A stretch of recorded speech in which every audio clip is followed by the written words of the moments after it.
Hi guys, आज का हमारा टॉपिक है पुरस्कार और सम्मान। ये जो है कला और संस्कृति के अंतर्गत आता है, जो यूपीएससी मेंस के जीएस पेपर 1 का भी एक पार्ट है। और ऑल कंपटीशन एग्जाम, ये वनडे एग्जाम्स में यहाँ से अच्छे खासे क्वेश्चन पूछे जाते हैं। सम्मान और पुरस्कार। सम्मान वो होते हैं जो सरकार अपने नागरिकों को सम्मानित करती है, और पुरस्कार जो संस्थाओं द्वारा दिए जाते हैं। ये दो कैटेगरी में इन्हें हम बांट सकते हैं। पहला, जो देश की सरकार द्वारा प्राप्त हुआ हो या विदेश की सरकार द्वारा प्राप्त हुआ हो। दूसरा, जो हमारे देश की सांस्कृतिक संस्थाएं हैं, सांस्कृतिक संस्थाएं एवं अन्य संस्थाएं, अन्य में कुछ निजी संस्थाएं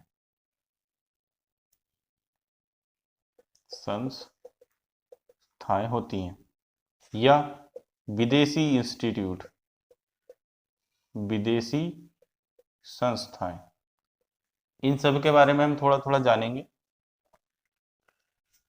सांस्कृतिक संस्थाएं हमारे देश की जैसे हैं साहित्य अकादमी, साहित्य अकेडमी, ललित कला अकेडमी, ललित कला अकादमी, और संगीत एवं नृत्य अकादमी, फिल्म और टेलीविजन इंस्टीट्यूट आदि बहुत सारी संस्थाएं हैं। हमारे देश की सरकार द्वारा जो मेन पुरस्कार दिए जाते हैं उनमें नंबर 1 पर आता है भारत रत्न। उसके बाद आता है पद्म। पद्म का मतलब होता है कमल, और विभूषण, पद्म विभूषण। उसके बाद पद्म भूषण, और चौथे नंबर पर आता है पद्म श्री। पद्म श्री। अब हम सब जानते हैं कि हमारा देश 1947 में आज़ाद हुआ, और 26 जनवरी 1950 को हमारे देश का संविधान लागू हुआ, और पहले आम चुनाव हमारे 1951 और 52 में हुए। तभी से हमारे संविधान ने काम करना शुरू किया। उससे पहले जो पदवी, पदक या सम्मान दिए जाते थे वो ब्रिटेन की सरकार द्वारा दिए जाते थे, ब्रिटेन की सरकार द्वारा दिए जाते थे। अब 1954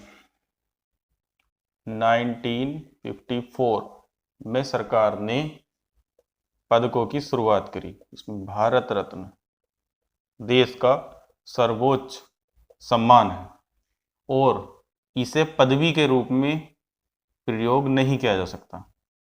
पदवी के रूप में प्रयोग नहीं किया जा सकता। क्यों?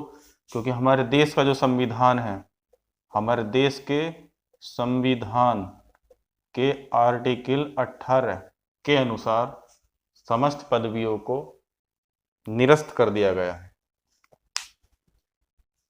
तो आज हम भारत रत्न, पद्म विभूषण, पद्म भूषण एवं अन्य संस्थाओं द्वारा प्रदान किए जाने वाले पुरस्कारों के विषय में चर्चा करेंगे। देखिए, पुरस्कार क्या होता है? पुरस्कार जो होता है हमारे देश की सरकार द्वारा नागरिकों को या PIO, person of Indian origin, और ओवर द सीज इंडियन को भी दिया जाता है, या विदेशी NRI, नॉन रेजिडेंट इंडियन, या विदेशी नागरिकों को भी, विदेशी नागरिकों। अब वो कौन से नागरिक होते हैं, उनकी क्या कंडीशन होती है? इसके बारे में हम चर्चा करेंगे। पहली बात तो यह है कि किन नागरिकों को ये पुरस्कार दिए जाते हैं।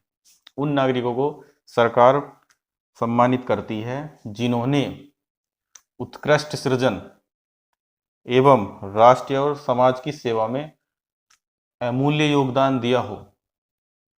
उन्हें प्रतिवर्ष देश की सरकार सम्मानित करती है। जैसे किन किन क्षेत्रों में उत्कृष्ट सृजन किया हो? कला, लोक सेवा, समाज सेवा, चिकित्सा, विज्ञान एवं इंजीनियरिंग आदि। कोई विशेष क्षेत्र नहीं है कि इन्हीं क्षेत्र में पुरस्कार दिया जाएगा। किसी भी क्षेत्र में अगर आपने उत्कृष्ट उपलब्धि हासिल की है और असाधारण सेवा की है देश की, तब आप पुरस्कार पाने के योग्य हैं। सबसे पहले हम बात करते हैं भारत रत्न की। भारत रत्न हमारे देश का सर्वोच्च सम्मान है। हर देश के अलग अलग नागरिक सम्मान होते हैं, उसी प्रकार भारत का भी सर्वोच्च नागरिक सम्मान भारत रत्न है। और भारत रत्न का डिजाइन जो किया गया है वो एक पीपल के पेड़ की पत्ती के आकार का डिजाइन किया गया है। और यह जो बनी होती है ये कांस्य धातु की बनी होती है, कांस्य धातु की बनी होती है। और कांस्य से आपको याद होगा कि हड़प्पा सभ्यता जो है कांस्य युगीन सभ्यता थी और उसमें कांस्य का ही प्रयोग होता था। इसके अंदर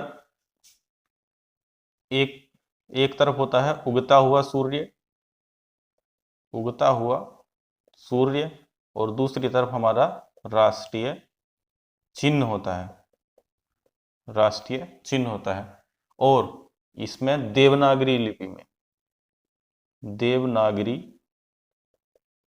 लिपि में भारत रत्न लिखा हुआ होता है एक तरफ, और एक तरफ राष्ट्रीय चिन्ह सत्यमेव जयते।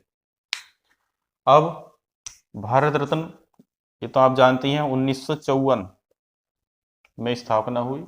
और सर्वप्रथम जो भारत रत्न दिया गया था वो सी राजगोपालाचारी, इनके बारे में हम चर्चा करेंगे। डॉक्टर सर्वपल्ली राधाकृष्ण और सी वी रमन को दिया गया था। यह जो दिया जाता है अब तक 2019 तक कुल 48 व्यक्तियों को पुरस्कार दिया गया है, जिनमें 2 विदेशी नागरिक हैं, खान अब्दुल गफ्फार खान और नेल्सन मंडेला। 2 विदेशी नागरिक हैं और 12 व्यक्ति ऐसे हैं जिन्हें पुरस्कार मरणोपरांत प्रदान किया गया है। 12 व्यक्तियों को मरणोपरांत प्रदान किया गया है। और अंतिम बार 2019 में ये 3 व्यक्तियों को, अब एक इंपॉर्टेंट क्वेश्चन यहां बनता है कि भारत रत्न एक वर्ष में अधिकतम कितने व्यक्तियों को दिया जा सकता है? तो भारत रत्न एक वर्ष में अधिकतम 3 व्यक्तियों को दिया जा सकता है। 3 व्यक्तियों से ज्यादा को भारत रत्न नहीं दिया जा सकता। सिर्फ एक बार 1999 में 4 व्यक्तियों को यह पुरस्कार प्रदान किया जा चुका है, लेकिन एक वर्ष में 3 से ज्यादा को प्रदान नहीं किया जा सकता। और इन 3 में थे नानाजी देशमुख, भूपेन हजारिका, इनका नाम आपने सुना होगा, और पूर्व राष्ट्रपति प्रणब मुखर्जी।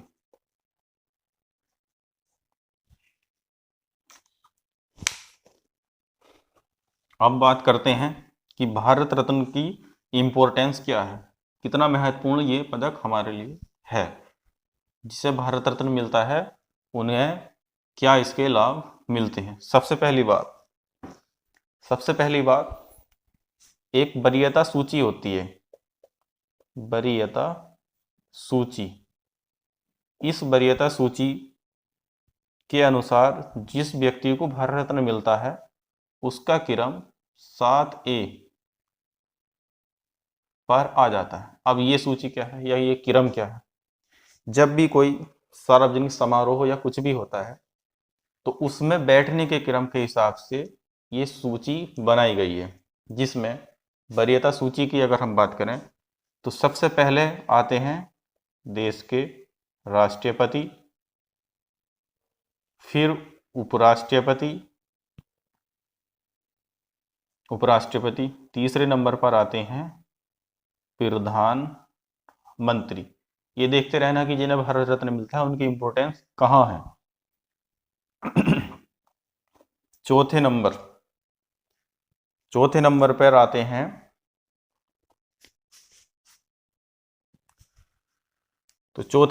आते हैं हमारे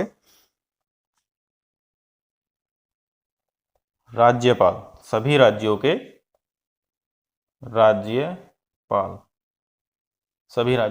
राज्यपाल। और 5वें नंबर पर दो व्यक्ति आते हैं, 5 और 5A। एक जो भूतपूर्व राष्ट्रपति रह चुके हैं,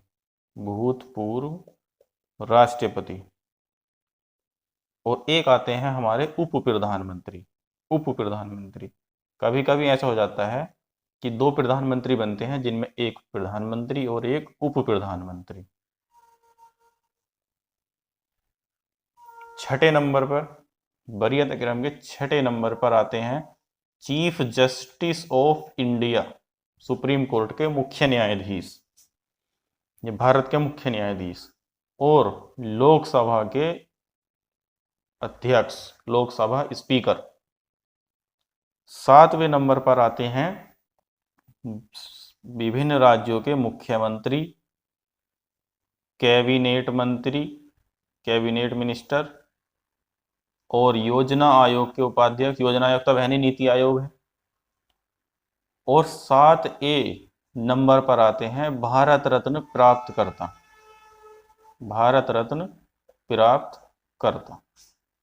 तो ये भारत रत्न प्राप्त करने वालों की एक उपलब्धि है कि उन्हें इन महत्वपूर्ण व्यक्तियों में स्थान दिया जाता है। आगे चलते हैं। अब क्वेश्चन ये उठता है कि भारत रत्न कैसे, किस प्रोसेस के आधार पर दिया जाता है, या इसकी कोई कमेटी गठित होती है, क्या होता है? तो भारत रत्न जो दिया जाता है वो हमारे देश के राष्ट्रपति द्वारा दिया जाता है, और राष्ट्रपति को सिफारिश की जाती है, और ये सिफारिश हमारे देश के प्रधानमंत्री करते हैं। हमारे देश के प्रधानमंत्री राष्ट्रपति से सिफारिश करते हैं, तब राष्ट्रपति उन्हें एक प्रमाण पत्र या सनद और प्लस पदक प्रदान करते हैं।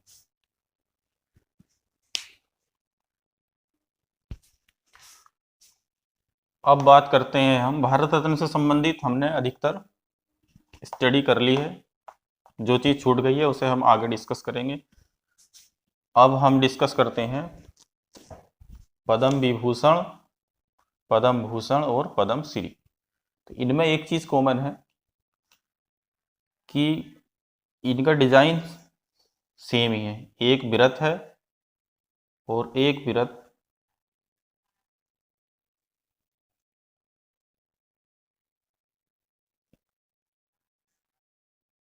इसके अंदर है कमल।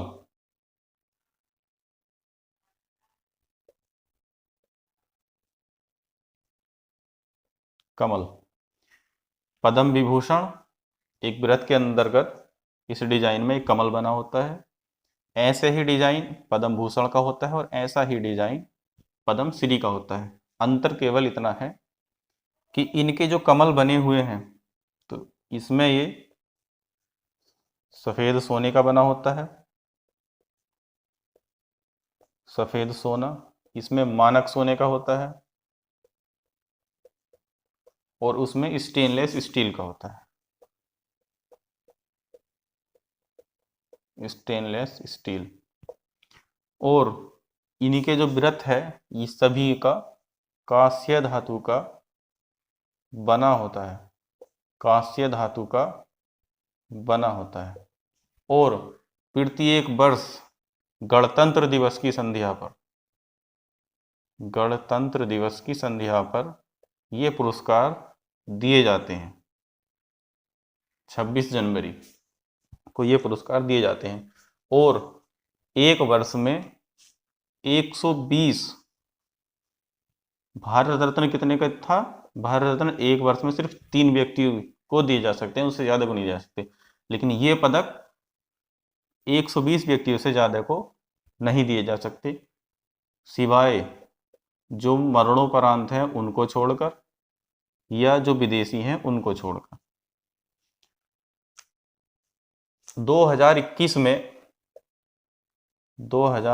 में ये पदक, पद्म विभूषण जो पदक हैं वो 7 व्यक्तियों को दिए गए हैं, पद्म भूषण 10 व्यक्तियों को दिए गए हैं और पद्म श्री 102 व्यक्तियों को प्रदान किए गए हैं। इनमें जो मेन है, जो हमारे एग्जाम के हिसाब से हैं, उनके बारे में आपको सिर्फ जानना है।